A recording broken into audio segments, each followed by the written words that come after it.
Hi, this is Ali, presenting the fourth episode of World of Warcraft Versus with a duel to the death between notable characters from the Warcraft lore, aiming to decide who would win against the other. English is not my native language. If you hear or read a mistake, please correct me in the comments. It will only help.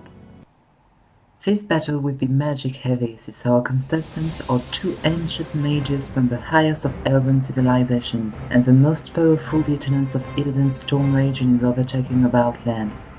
Kael'thas Sunstrider, the fallen prince of the Blood Elves, and Lady Vashj, one of the most trusted agents of Azshara, Queen of the Nagas.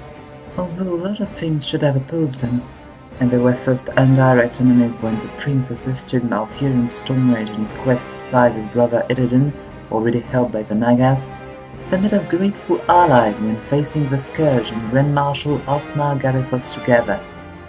Their standing with the Eladari was only fragile, however, as Vashj was eventually defeated by the Sun Iron expedition, and Kael'thas ended up mad, foolishly trusting his soul to kill Jaden and turning on the very people he had sworn to protect, before dying as a howling shell of his former self. For this fight to be the most interesting, we will consider both characters at their peak. Vashj had pretty much reached it when she was killed, but Kael'thas only had it the first time he was defeated in Tempest Keep. At the time, he had gained extraordinary knowledge of magic, but he was also assisted by his advisors in the naval energy the ship was furnishing him with. We will thus picture him as possessing the same powers he had in Tempest Keep, but dialed down a bit since such resources won't be available to him here. However, since Vashj will be most comfortable in an environment rich with water, I will make an exception to the usual rules of WoW Versus in order to boost both characters equally and give them a comparable terrain advantage. The duel will happen in the Black Temple, near the sewers, in an environment filled with water and magic energy, although less than Kael'thas would have at his disposal in Tempest Keep.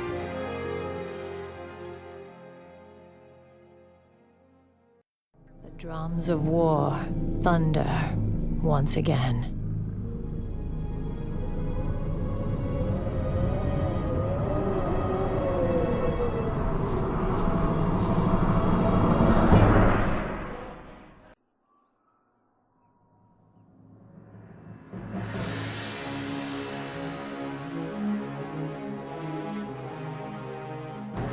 Kael'thas Sunstrider, often nicknamed Kael, was an adult male blood elf, born in Silvermoon long before the First War, most likely centuries, since his father Illidan Stormrage was already king of Quel'Thalas thousands of years before. Being the great-great-grandson of Daflamar Sunstrider and growing as the High Elf Prince of Quel'Thalas, Kael'thas was raised as a very potent battle mage, and unlike his father, was very much interested in the company of humans and other races.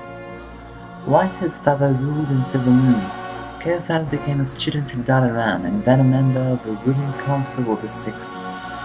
As such, he played his part in the Second War, fighting alongside Krasus and Antonidas against the invading Death Knights of the Horde. 2 decades later, he became romantically involved with Jaina Proudmoore, but her preference eventually led to another, human prince, Arthas Menethil. Kael'thas was upset about this, but this would be far from the worst enmity he would eventually have against Arthas.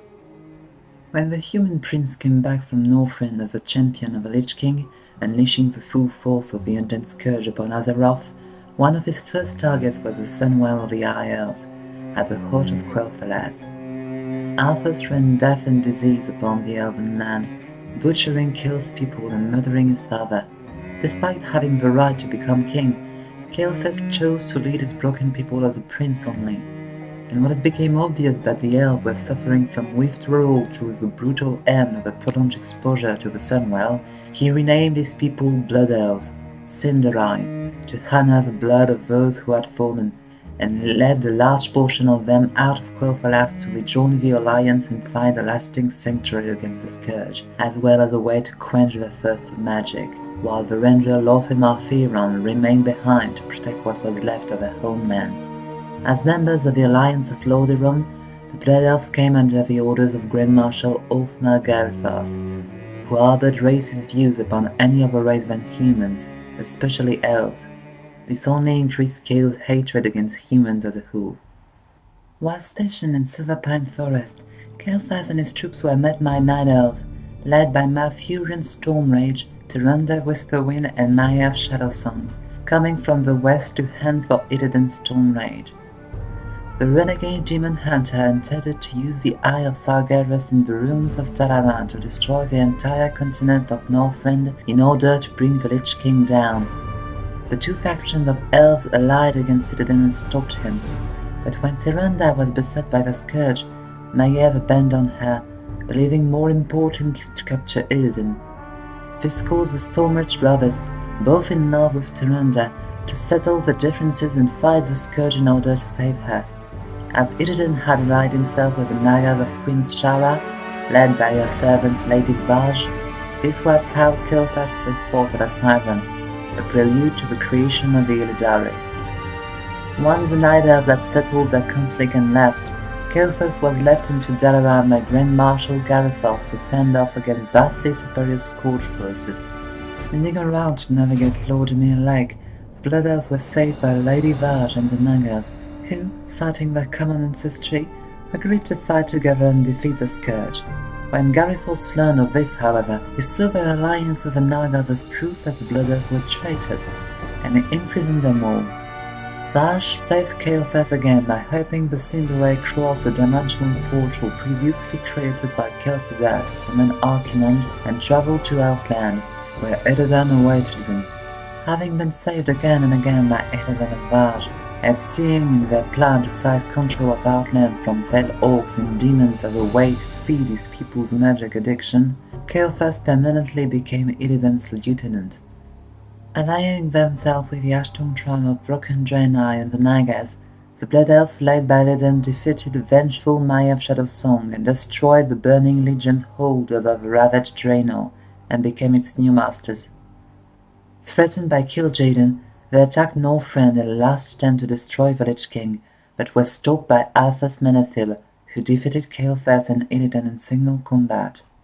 The Nagas and Blood Elves, forming the core of a group known as the Illidari, returned to Outland and waged war upon the Draenei and the demons in order to seize complete control of the planet and prepare for a counter-attack against Argus, which aimed at the destruction of the Burning Legion.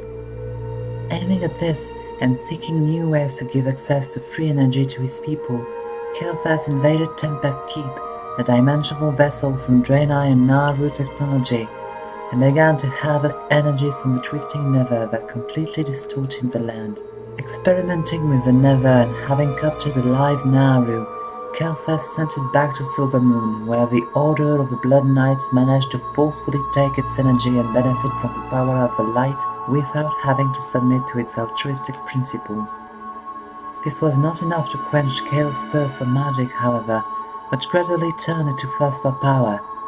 Surmising that Illidan was as short-sighted and foolish a master as Garithos, Kael'thas gave in to his ambitions and surrendered his soul to the demon lord Kil'jaeden the Deceiver, thus feeding fell energy to his people, twisting some of them to a point of no recognition.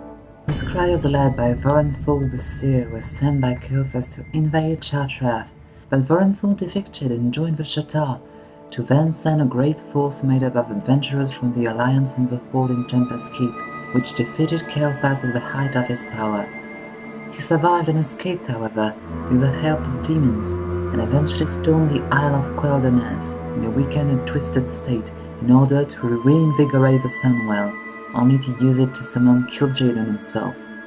This marked the end of the open conflict between the Blood Elves and the Draenei, who launched the Shattered Self offensive against Quel'Danas with the help of the future dragon aspect of magic Kael'thas, and killed the mad and broken Kael'thas once and for all, before pushing Kil'jaeden back into the Nether.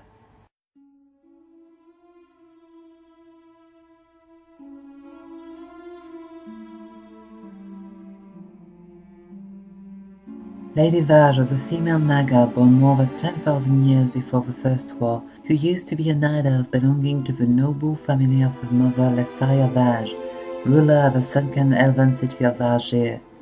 As a member of the caste of the Highborne, it was a birthright to be the direct servant of the revered Queen Ashara, who made her her foremost handmaiden to reward her utmost loyalty. Fiercely dedicated to the Queen, Vashj was passionate about defeating whoever she perceived as a rival for Shara's affection, including Tyrande Whisperwind, since the latter had refused the position of handmaiden herself, preferring the service of a loon. When Shara made a pact with the Burning Legion in order to bring forth Sargeras into the world as the husband that would make her a goddess, Vashj was fully enthralled by the same spell and never doubted her. However, despite the Highborne's attempts, the war the Ancients started by their efforts ended with the explosion of the Well Eternity, the source of their power, which allowed the sea to engulf a large part of Kael'thas landmass, sundering most of Night Elver civilization with it, including Vashj and the capital city of Zinasshari. Along with Ashara and most of the Highborne, Lady Vashj was submerged in the depths below. However, the sundering was not to be the end of the Highborne. Bathed in magical water, they were put under the influence of Anzalf, the old god beneath the sea, and transformed into immortal snake monsters, the Nagas. Still immensely powerful, Ashara founded the city of Nar-Shaddaa under the Maelstrom, and slowly rebuilt an entire civilization under the waves. Vashj remained one of the most loyal servants of the Naga, and became a very powerful sea witch, wielding a bow, leading troops, and wielding destructive spells. She served Ashara for 10,000 years, and after the Third War, the Nagas were contacted by Illidan Stormrage through a powerful spell, who proposed an alliance in the service of Kil'jaeden. Lady Vashj and Illidan led an army of Nagas to the tomb of Sargeras in order to destroy Northrend of the Lich King, but they were pursued and fought by the forces of the Calderae, led by Illidan's brother Malfurion, aided by the Sendere of Kael'thas Sunstrider. Both brothers ended up settling their differences in order to save Tyrande Whisperwind, whom they both loved, and Illidan left for Outland. As for Vashj, she aided the Blood Elves against the scourging humans in the name of a Highborne ancestry, and Kael'thas allied with her and Illidan in return, joining with them in Outland to form the group known as the Illidari. These cursed Highbornes overthrew the demons with the help of the Nashton tribe of Broken Draenei, that were then threatened by Kil'jaeden and forced to leave for Northrend in order to kill the Lich King and earn his forgiveness. There, they were defeated by the Scourge and had to return to Outland. In the following years, the Illidari methodically dominated the whole planet, enrolling the Fell Horde and enslaving Broken, Lost Ones and Neverdrakes. Lady Vashj ruled the Zengar Marsh, enslaving the local tribes of Spawnings and Lost Ones, with the objective to seize complete control of the water resources of Outland and close the Illidari hold on Shattrath. However, when Overlord Kazak opened the Dark Portal again from Azeroth, the Horde and the Alliance swarmed the broken planet, and the Cenarion expedition went to war against Nagas alongside Darkspear Trolls and Draenei. Intending to protect what was left of the natural life of Draenor, the expedition invaded Sepulchre Shrine Cavern, Lady Vashj's seat of power, and defeated her. She died fighting, thinking only of her loyalty to Ashara and Illidan. Kael'thas and Vashj are both the heirs of the most powerful magical civilizations of Azeroth, and the direct lieutenants to one of the currently most important soldiers of the war against the Burning Legion, the infamous Illidan Stormrage. They both have straddled the line of good and evil, showing both ruthlessness and nobility to those around them. Not just sad about Kael'thas' eventual fate, when all he did was suffer tragedy after tragedy to protect his kind? Hasn't Vashj shown herself to be a faithful friend and among the most loyal soldiers, despite her arrogance and cruelty to other enemies? Her intensity, story and lies makes them both very interesting characters, and a fight between them will certainly be just as intense.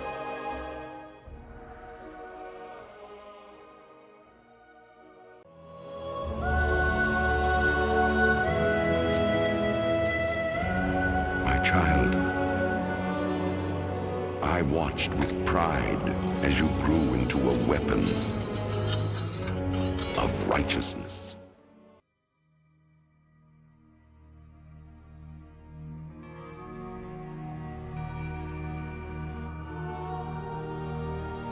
Kael'thas Sunstrider was a Blood Elf, the prince of the Blood Elves in fact, which means that he descends from one of the most magically enhanced elves race. Despite being less muscular than even humans, The elves of Kael'thas can live for millennia and are almost immune to disease. However, after being separated from the Sunwell, the Blood Elves suffered from withdrawal and many of them saw their body wither and rot. Many of them, however, like Kael'thas, learned to sustain their body by absorbing any kind of magic energy, and Kael certainly gorged on fel energy in Outland, which makes him likely to be more susceptible to pain and give him a hard time to recover whenever he's hurt, but also makes him driven to have more strength and endurance from unholy energy. Furthermore, Kael'thas is a swordsman as well as a mage, and is thus likely to be more physically fit than most mages, even if not as much as a warrior or paladin.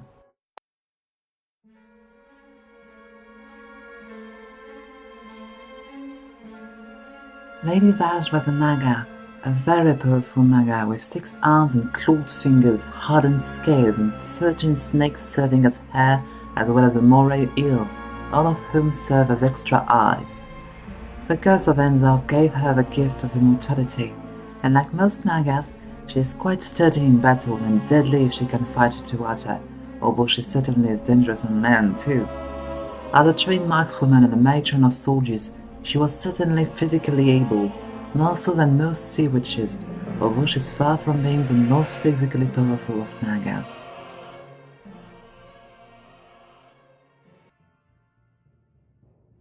Despite Kael's physical enhancements through magic, he is not far above most mortals in the physical department and cannot take much damage. He's strong and adept enough to wield heavy weapons without a problem, but we can see that he is used to use levitation to avoid problems in that area. In comparison, Vashj is an all-round trained fighter, not for physical contact, but still more resilient than a Blood Elf. Her scales, snakes, arms and immortality only helps. As a Naga, Lady Vashj wins the physical edge.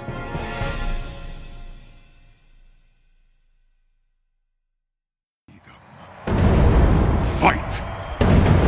Kill! Salute!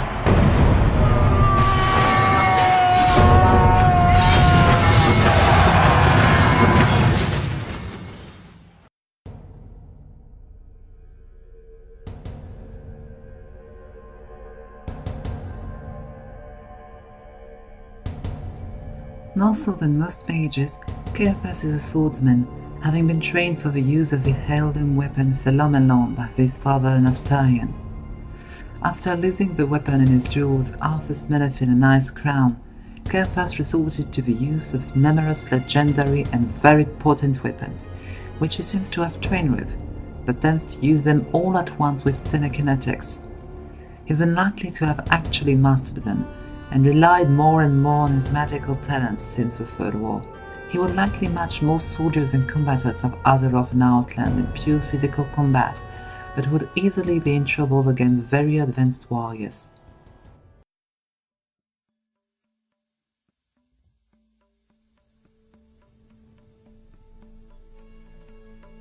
As a noble of the Highborne and then a Naga sea witch, Lady Vashj was trained in the art of markswomanship, which she owned for 10 millennia, and can shoot barrages of arrows in any condition, even underwater.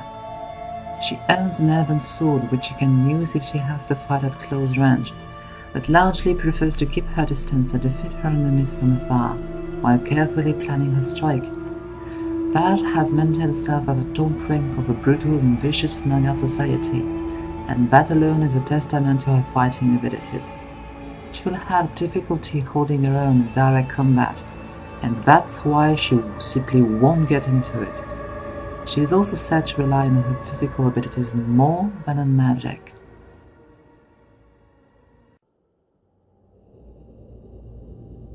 While both combatants are non-specialists of general combat and rely on a wide type of fighting only, Vashj is much more of an expert with her bow than Kael'thas is with his sword. She's more used to it, had more millennia of training, and simply is more attuned to physical fighting than the Blood Elf. This talent of hers gives a battle capability edge to Lady Vashj.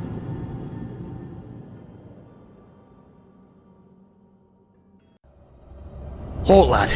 There's an inscription on the dais. It's a warning. It says, "Whomsoever takes up this blade shall wield power eternal, Just as the blade rends flesh, so must power scar the spirit.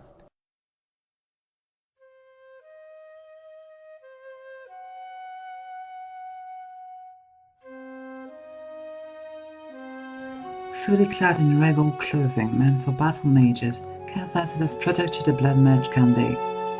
One of the most iconic parts of his equipment are the 3 verdant spheres orbiting him, created from the former moonstones of protection of Kael'thas, which absorb the energy of demons slain by Kael'thas and give it back to him, serving as mana resources. His one major asset, however, is the legendary rune blade he inherited from his father, felo'melorn, which dates back to the War of the Ancients when it belonged to Kael'thas Sunstrider. This magical blade, meant for a battle mage, harnesses the very essence of flame, which makes it an amazing weapon for a fire mage, like Kael. Illidan Stormrage notably wielded it in the Troll Wars, in which it is said that he used the sword to kill 1,000 mining warriors.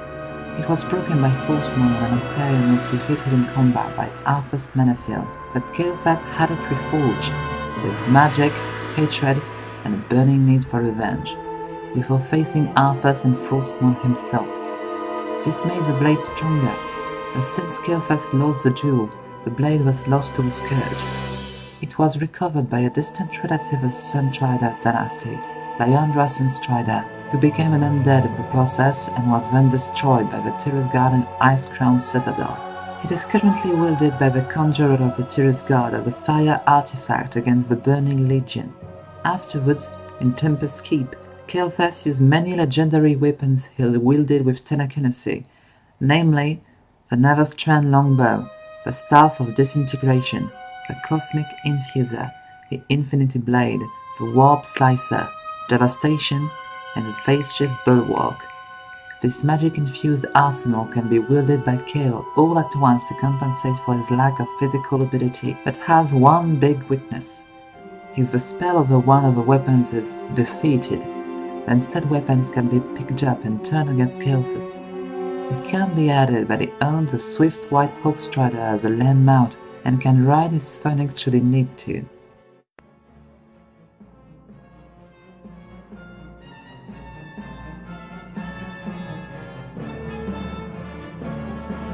Along with an elven sword and light metallic armor covering her upper body, Lady Vashj's shining piece of equipment is a long-bow frostfathom, which was crafted before the War of the Ancients by the Moon God and enchanted by Shala herself, which explains how attached Vashj must be to it.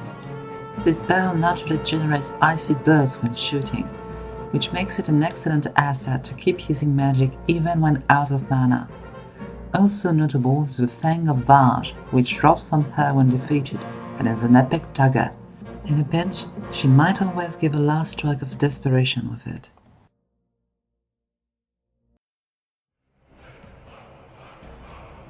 With a buttload of legendary items at his disposal, it seems that few people could match Kael'thas Sunstrider in terms of quality of weaponry.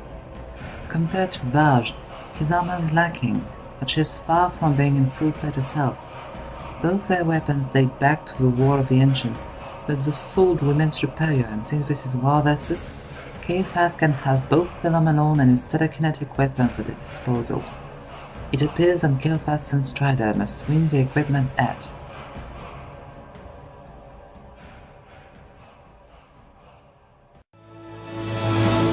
All my life I have lived by the sword. I've seen kingdoms burn, and watched brave heroes die in vain.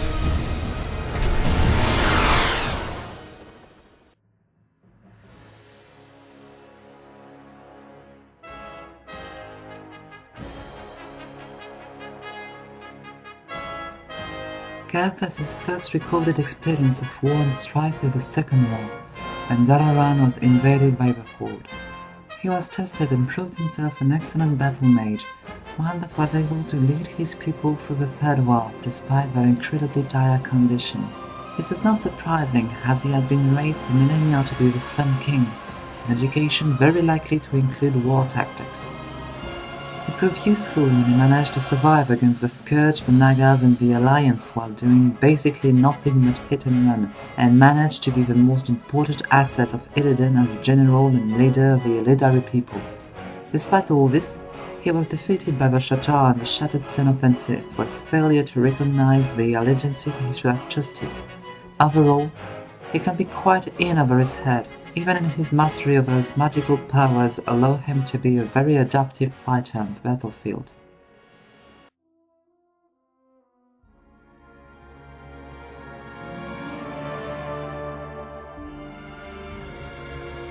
Although she participated in the War of the Ancients at the side of Ashara, Lady Vashj was a handmaiden at the time and is not likely to have had much battle experience as a night elf, although she probably went on many pleasure hunts with the other Highborne nobles. After this, however, she became a sea witch and one of the most important generals of Queen Ashara, and in 10,000 years battling Neptulon and the Murlocs for control over the seas, she is certain to have gained war experience matching her years, enough to be leading troops easily and be the Queen's personal agent on the side of Illidan Stormrage. After this, she was the Demon Hunter's personal lieutenant from the entire Third War right up until her death against the Sanayan expedition. Given her accomplishments, she is certain to be a very capable war leader for any kind of conflict. This run may be a bit difficult to resolve. Even if Kael'thas has a far better start in the craft of war than Vashj, they both led the Third War as equals and proved themselves able to be the conquerors of Outland with as much efficiency. However, it must be noted that Kael'thas made much worse choices than her, indicating a bad sense of evaluating his chances, while Vashj has 10,000 years of experiences and showed a great intelligence in her alliances. They're both just as passionate, but she's much calmer and more collected. The battle experience edge goes to Lady Vashj.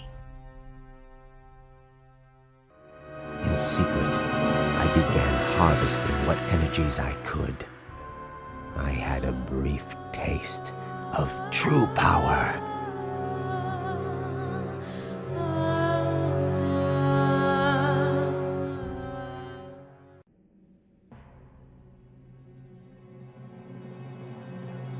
Kael'thas Sunstrider is a blood mage, a blood elf mage who oriented himself into the pure use of fire and eventually gave in to the demonic fire of the Burning Legion out of desperation, to protect his own people from the uncountable dangers plaguing them.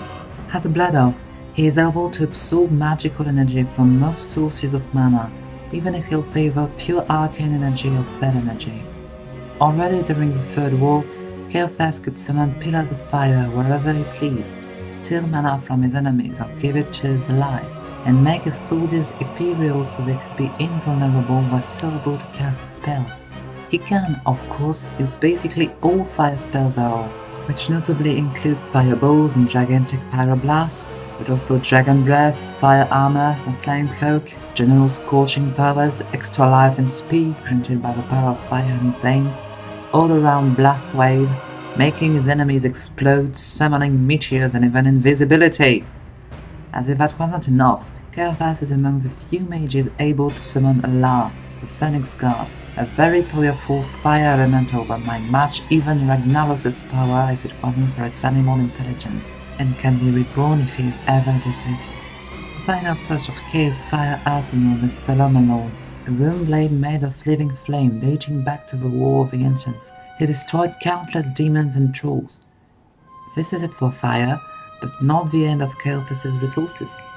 He is able to completely collapse gravity around him for a limited time and shoot his enemies with dozens of arcane missiles. He can summon a shock barrier for additional defense, and his power other than ever lets him randomly ravage everything around him and summon destructive black clouds.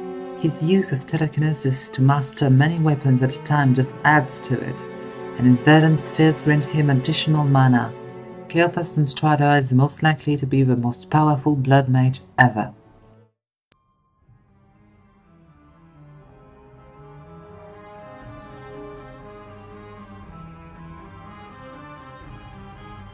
As a sea witch, Lady Vashj wields power over water, ice and storm, natural magic for which material can be easily found in most parts of the world. Using her bow of Frosthaven, every arrow she shoots explodes in icy bursts without having to spend any drop of mana. Her powers of the lightning allows her to use the same kind of storm power as shamans and paralyze her enemies, as well as in wrapping vines around their legs to shoot them better.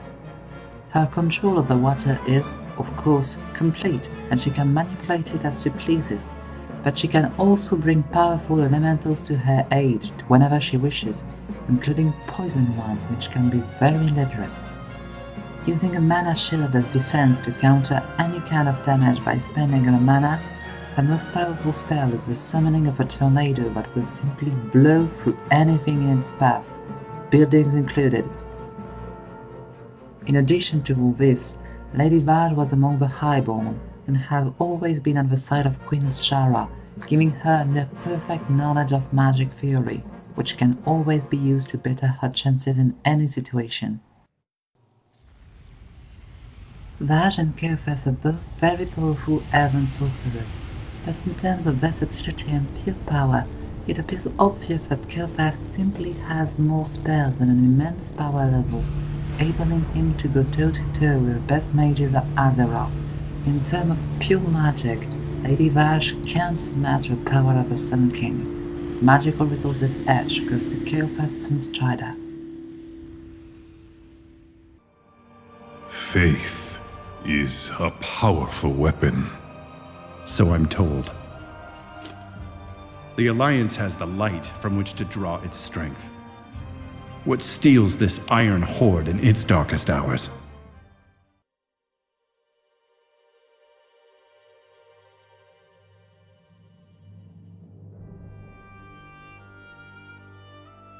This is an interesting point.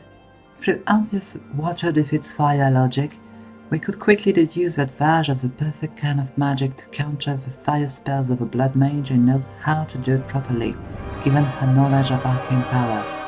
However, Kael'thas is far from lacking in knowledge, even compared to the Highborne of Zenith's Shari, and has a clear advantage against any mage, the fact that he is a blood elf, able to siphon mana directly from the enemy. Against any other caster, this would be likely to give him the magical comparison edge, but Vashj's elemental advantage will be a lot of help. These advantages end up countering each other, and no edge will be gained in the magical comparison of these casters.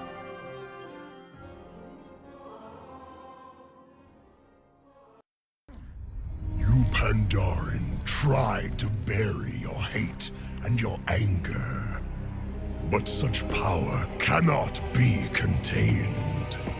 It must be unleashed!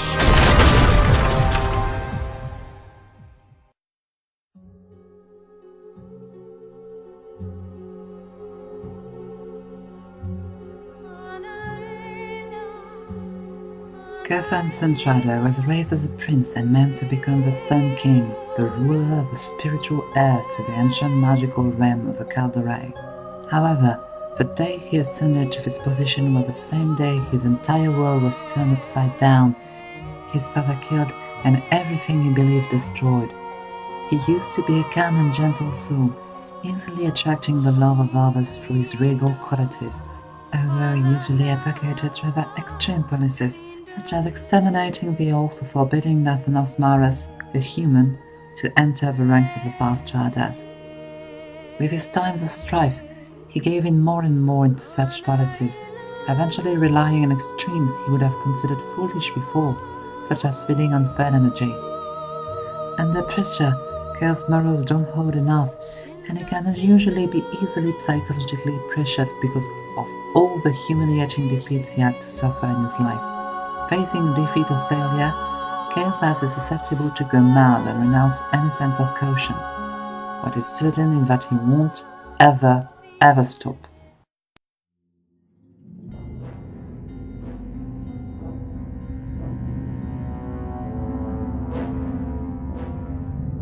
Lady Vashj is mostly characterized by her extreme loyalty and affection toward Queen Azshara, and to a lesser extent, Illidan Stormrage.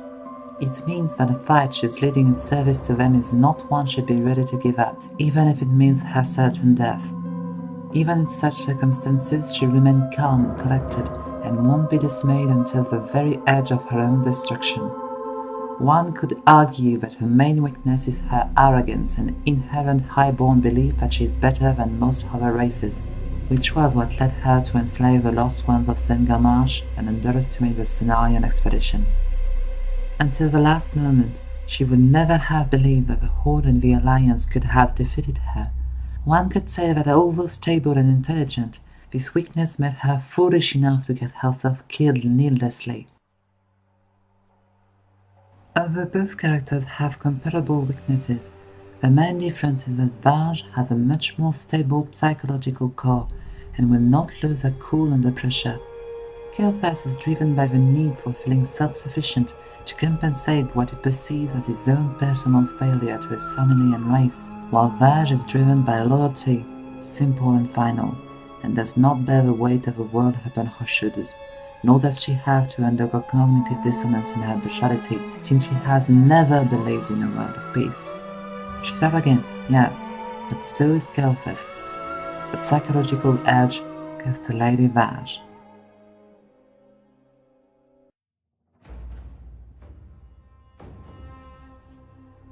To ask why we fight is to ask why the leaves fall.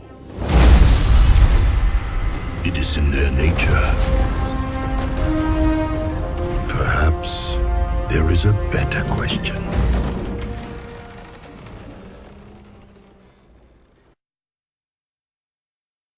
Given the respective loyalties, Kael'thas and Vashj would likely be opposed because of Kael'thas' defection to the Burning Legion, which would make him an enemy of Illidan Stormrage. In order to give them a terrain that would equally advantage them, the fight will occur in the Black Temple, the seat of Illidan's power, in the secret passage by the sewers, the same one the Eladari had used to first infiltrate the temple when it was Macfaridan's fortress. Kael'thas would know of this entrance, and, deciding to move in discreetly while his army would be opposing Illidan's followers near the main gates in order to surprise the Eladari from the inside and invade the place. Lady Vashj would have anticipated the weakness, and instead of sending Highborne Argentus to block the path like she did in Main Knoll, she would do the job herself. The small troops accompanying both characters would have quickly come to crash against each other, but Kael'thas would have moved on ahead without his elves, while Vashj would have remained in hiding, preparing to jump him by surprise and prevent him from using his most powerful magics. She would lie in wait until Kael'thas has his back turned on her. The Blade Mage is not arrogant enough to not have its shock barrier raised, and Vashj would know how to detect it, so she would not just attack directly. She'd prefer to suddenly unwrap Kael's legs and bind, and the next second redirect all the lightning she can to paralyze him before shooting him with frost arrows, meant to kill him quickly. Unable to move and in very critical danger, Kael'thas would quickly raise a fire armor to burn the vines while insulting Vashj, and use his face-shield bulwark to block the arrows. Lady Vashj, unrelenting, would take advantage of the paralysis before it ends and project a lot of water on the prince to drag him in the tainted waters with her and drown him. Kael might try to protect himself with his telekinetic weapons, but will soon not stop water, and he would be engulfed under the flows like a rock doll. Dragged down into Vashj's turf, Kael would be faced with the incredibly dangerous assassin that she is, and barely have time to open his eyes to see her shoot ice arrows which he couldn't survive if he hit. Being humiliated this way would enrage Kael'thas though, who would absorb all the mana he could from Vashj, the Black Temple and the Verdant Spheres. Since Kael has felo'melorn in hand, the water would already be fuming with hot vapors, but now the Blood Elf would unleash all the firepower he could. Despite being submerged in water, this would be powerful enough to make him look like a small sun and create a vacuum of vapor around him. Some arrows would still pass through, but the heat would only melt the ice, and Kael's shields are able to deflect mere arrows with ease. Witnessing this, Vashj would know to be in for a difficult fight, and dive in the depths around to hide herself from view as much as possible, before preparing her storm spells. Kael'thas is arrogant, but knows he's burning mana rapidly, and also exactly how to change the game. Floating in the air, he would make use of his gravity spells to simply remove the water around him and transform the tunnels of the Black Temple into a strange maze of floating water and stone. Lady Vashj would remain hidden, not for long, and in order to avoid being shot by behind, Kael'thas would make himself invisible. A magical game of cat and mouse could begin. Troubled by the lapsed gravity, Vashj's body is, thankfully for her, able to slide and drive on things rather easily, which will let her navigate the maze without too much trouble, staying in the shadows. She would search for Kael'thas and be unable to find him. However, even her can't easily hide while floating around without gravity, especially with her height and while being pursued by an invisible foe. Taking advantage of the deflection of light, Kael'thas would as discreetly as possible prepare a heavy pyroblast to front the Naga by behind, and do exactly so, while attacking with his never-strand longbow and a barrage of fireballs.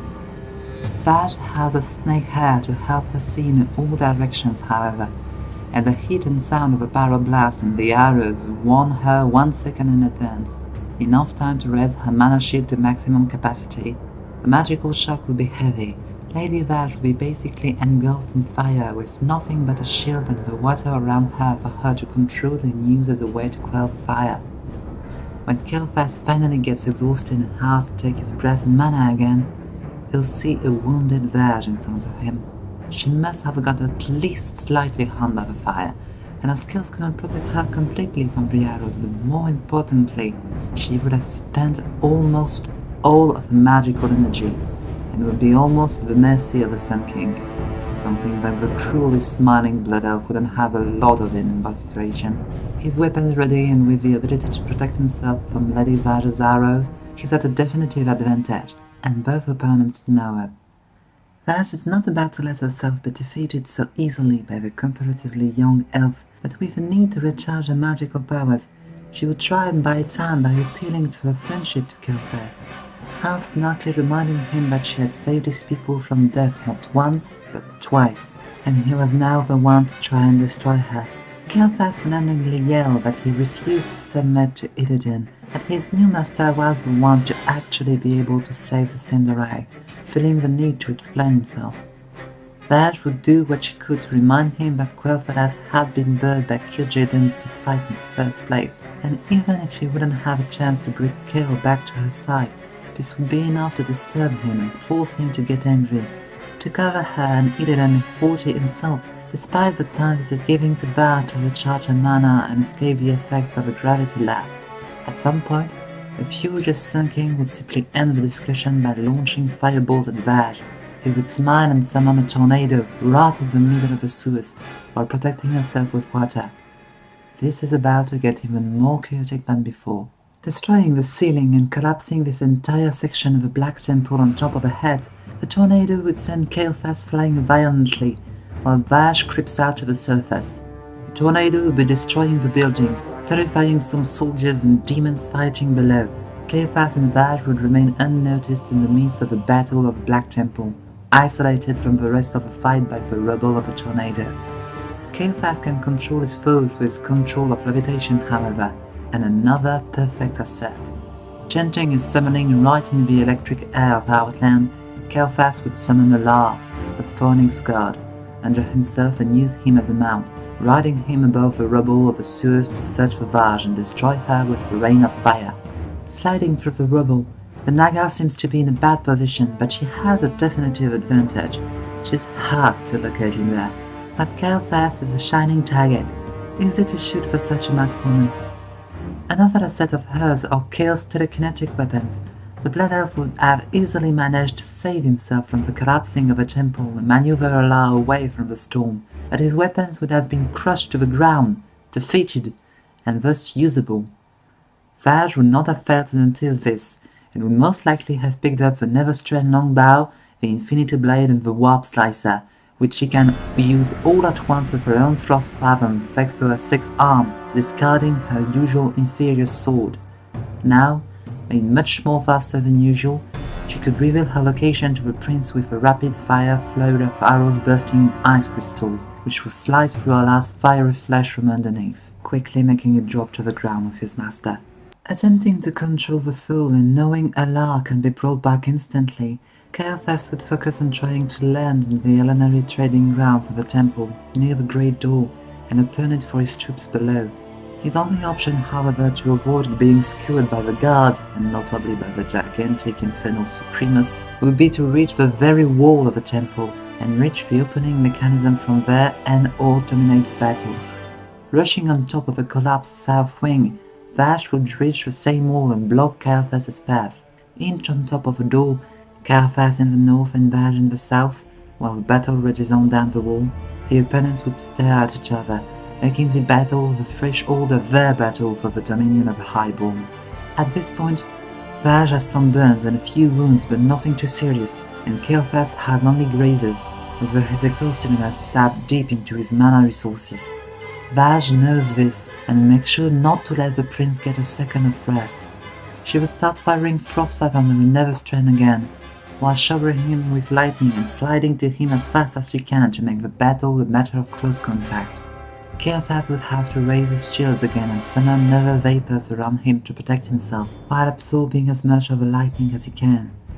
This would damage his shields, but also hit him mana. Kael'thas knows that he can't let Vashj reach him, and happens to be standing into the embers of Allah. The only simple thing he has to do is use Phoenix's power to bring him back to life again. Allah would rise in Kael's back, a testament to the Sun King's power, and dash toward the advancing Naga to burn her alive.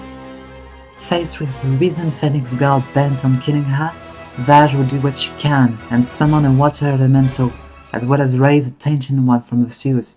The elementals would both rush toward Allah to protect her, and while they're not as powerful as him, their bodies are enough to seriously harm him if they just sacrifice themselves, and Vashj would stop aiming at Kael for a second in order to aim at the bird's heart with Frost Fathom, before leaping up and piercing it, finally destroying Allah. While she has destroyed one of the biggest assets of Kael'thas doing this, she's leaving herself open to a counter-attack by a pyroblast she just can't avoid while falling toward the Blood Elf, which the prince can throw if lowering his defenses. Her only option is, again, a mana shield, but the thing is that she just doesn't have as much mana now, and her leap into the flame can't leave her unharmed.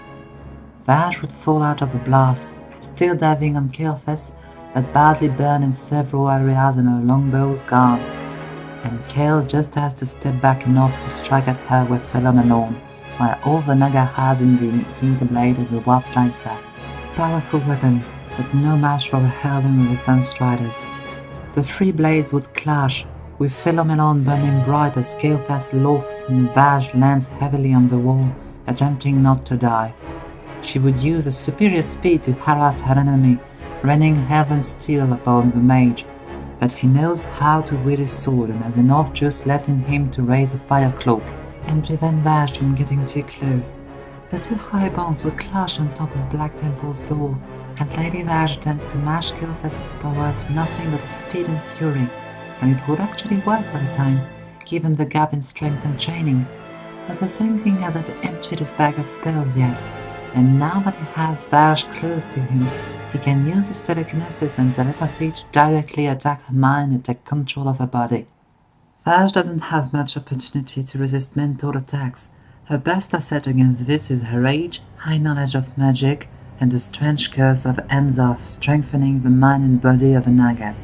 However, by using telekinesis, Kael'thas can make sure to take control, and simply force her to throw her weapons down the wall, leaving her completely disarmed and open.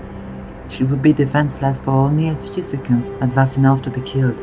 Vashj would resort to the last form of attack she has at her disposal, and spit in the face of the prince.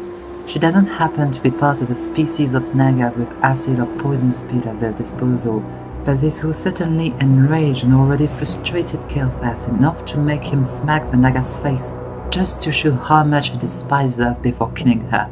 She could of course do nothing about it, and would end up dropping a bit of blood down the wall. This would be then that Kael'thas would just plunge felo'melorn in her stomach.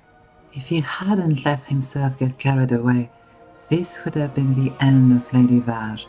However, The seconds he took to humiliate her were just enough of mind control to stop and for her to recover control. This was exactly what she counted on. 2 of her left hands would grasp the blade of felo'melorn barehanded, burning their own flesh, while the third holds on Kael'thas' wrist. One right hand would purge his gut, a second one would grab him by the throat, and a third one would grab the hidden fang of Vashj to start stabbing the blood elf repeatedly. Both combatants would howl in anger and pain, and struggle for a moment while burning with hate for the other. Vashj and her superior body would hold on for a longer time, even with half her arms burning alive, but Kael'thas would use his last bits of life to reactivate his flame cloak and engulf his enemy in fire. This would not stop her though. She would break him to her and bite right through his neck, while her snake hair closed in on his head and massacre him. The great flame would burn at the top of the Black Temple, raining upon the battle between the Eladari and the Burning Legion. The smoke would settle, and the fires would be extinguished, as the great battle of the Black Temple, initiated by the treacherous Kael'thas Sunstrider, has ended.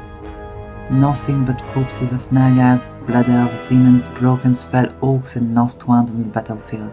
Another raging war has seen a torrent of blood rain down again in the Shadow Moon Valley, on the steps of the darkened temple of Kael'thas. Among the broken down corpses near the door, Vashj lies, her left arms burned past the 3rd degree and her entire body wounded all over. With the only eye she can open, she would see the dark, horned and winged silhouette of her master, leaning down to grab her and help her rise up.